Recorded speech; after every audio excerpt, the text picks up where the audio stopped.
News Andhra.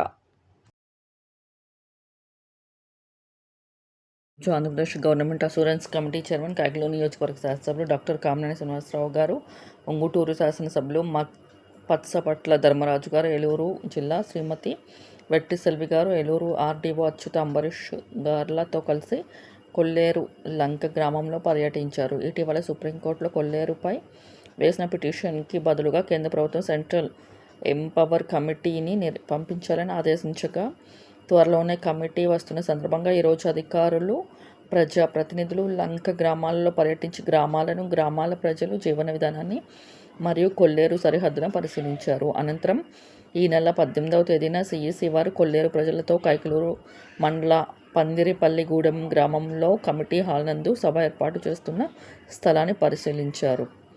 ఈ కార్యక్రమంలో NDA నాయకులు, ప్రజాప్రతినిధులు, కొల్లేరు సంఘం పెద్దలు తదితరులు పాల్గొన్నారు.